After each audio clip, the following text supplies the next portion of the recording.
Olá! O vídeo de hoje é sobre política e comunicação durante a Era Vargas. Fique aí e gabarite sua prova.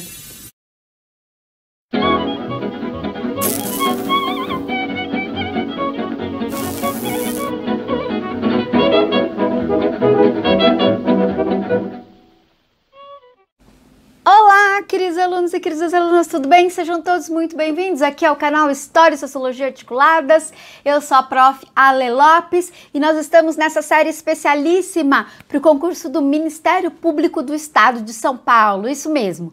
Nos vídeos anteriores da nossa série, a gente veio tratando do período da Era Vargas. Então, nós temos alguns vídeos pegando uma linha cronológica. Então, a Era Vargas, o governo provisório, o governo constitucional, o período da Era Vargas e o último vídeo foi justamente sobre o fim da Era Vargas e a participação do Brasil na Segunda Guerra Mundial.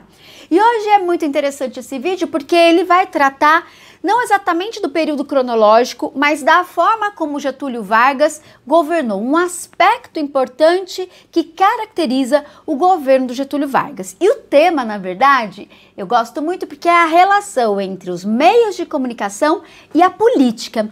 Exatamente, nos anos 30, inclusive não só no Brasil, mas no mundo, parece que os regimes considerados autoritários, eles perceberam o quão era efetivo o controle dos meios de comunicação para garantir duas coisas: o controle da sociedade, né, no sentido de calar a voz da oposição, mas também de ganhar a adesão, o apoio das massas às políticas dos seus governos. Então a gente vê que essa é uma característica geral dos governos autoritários que governaram durante os anos 30.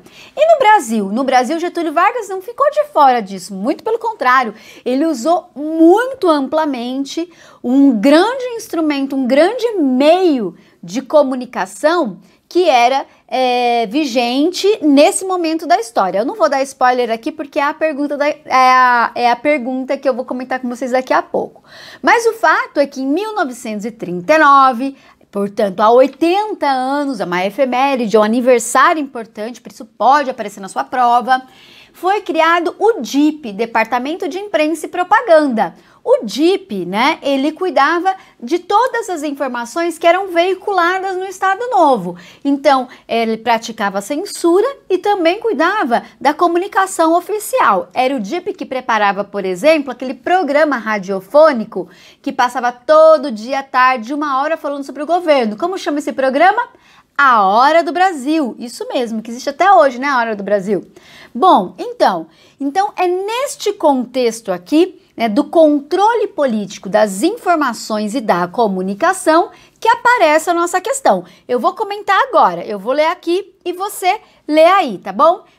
2018, VUNESP da PM São Paulo. E a questão diz assim: foi o primeiro veículo de comunicação a chegar às residências e aos locais de trabalho, por causa do seu enorme impacto no dia a dia dos brasileiros. Getúlio impôs o controle das informações transmitidas durante o Estado Novo. Nem tudo podia ser dito, e a forma de dar a notícia também era pensada com cuidado, para evitar que a voz da oposição chegasse aos brasileiros. Interesses políticos e comerciais sempre interferiram nos meios de comunicação. Disponível em Memorial da Democracia, A qual meio de comunicação o texto faz referência? Gabarita aí, e o item é A. Exatamente, era o rádio, gente. Você tem que guardar aí que o período que a década entre a década de 30 e a década de 60 é conhecido como a Era do Rádio no Brasil. Por quê? Não tinha televisão, o Brasil era majoritariamente iletrado, então o meio preferencial de comunicação era realmente o rádio. As pessoas sentavam, se reuniam e ficavam ouvindo o rádio, ouvindo os programas, as novelas radiofônicas. Então dizem que o rádio, ele meio que unificou o Brasil. Então, para a campanha nacionalista do Getúlio Vargas, era super importante, porque as regiões brasileiras, que eram muito distantes e não tinha muita comunicação, elas começaram a ficar mais unificadas. A cultura, né, começou realmente a rolar uma cultura brasileira. Então, o rádio, ele criou moda, né? Falava da moda, fazia propaganda comercial, também debates, né? Debates sobre as notícias internacionais. Então, por exemplo, a questão da declaração de guerra na Europa foi ouvida no rádio, transmitida no rádio, né? Tinha um repórter que era muito conhecido, que era o repórter Esso.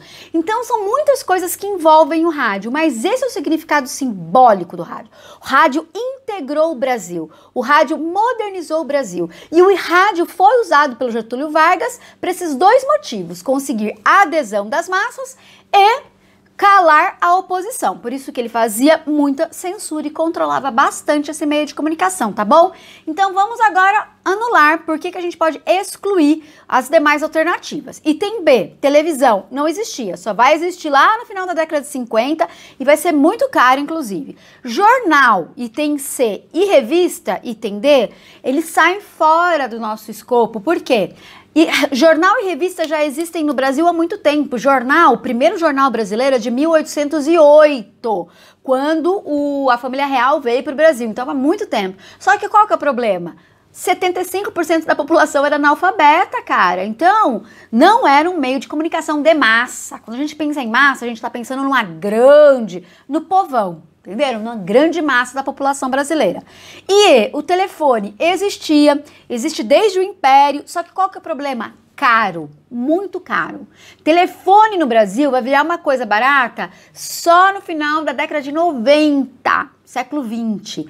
Então, assim, muito difícil que o telefone fosse um instrumento de massa. Imagina o Getúlio Vargas ligando para todo mundo, sem chance, certo? Entenderam, então? Essa é uma questão que junta política com cultura, é muito interessante e espero que você tenha gostado. Se inscreve no canal, compartilha, deixa os seus comentários para mim, perguntas que eu vou ter o maior prazer de responder e ajudar você na sua aprovação. Um beijo, bons estudos, tchau!